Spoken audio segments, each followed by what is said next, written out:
This toolbox is on a mission to arm U.S. forces with the tools they need to fix military equipment wherever they're deployed. So it has to be rugged enough for combat, but also light enough to pack up and go. And this toolbox is able to fulfill its mission thanks to its tough outer shell and even tougher testing.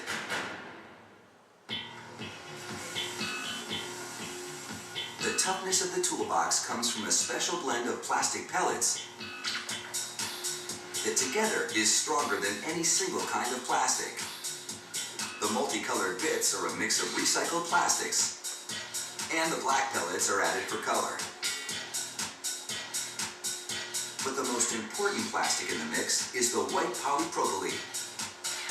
This is an exceptionally rugged type of plastic that can withstand extreme temperatures and major impacts, like being dropped from a helicopter.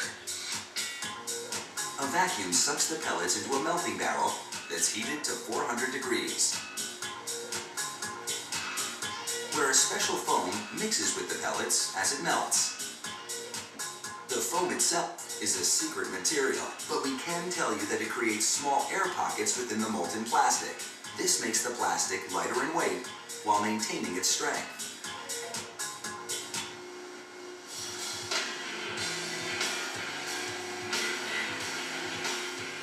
To form the melted plastic into the base of the toolbox, a hoist loads a huge 10-ton mold into an injection molding machine.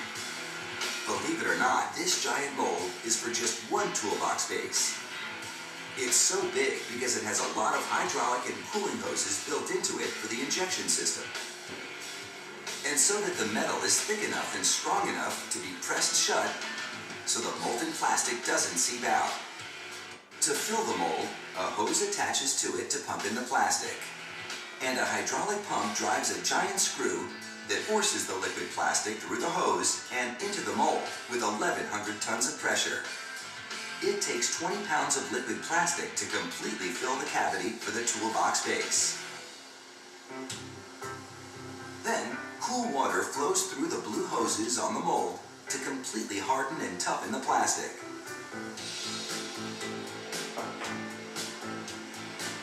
When the plastic is set, ejector pins push the base out of the mold, and a robotic arm uses suction cups to lift the base out of the machine for assembly.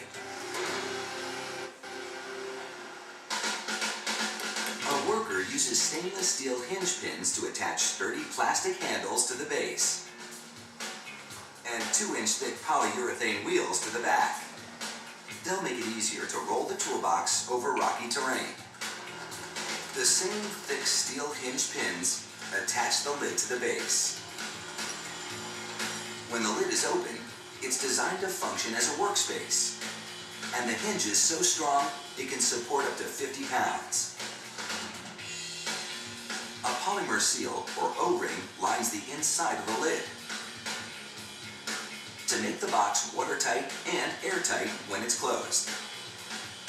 The seal works so well, the lid needs a special pressure valve so the lid can be easily reopened.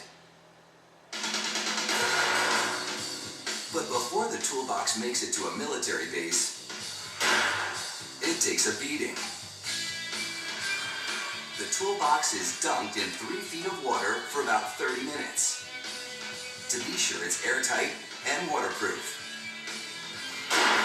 The drop test determines how tough a fully loaded box is when dropped from 3 feet.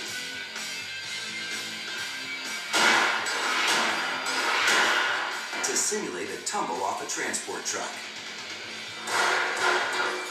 And finally, a pointed 25-pound steel weight is dropped from 3 feet into the lid to make sure the toolbox is tough enough to take almost anything that might come its way.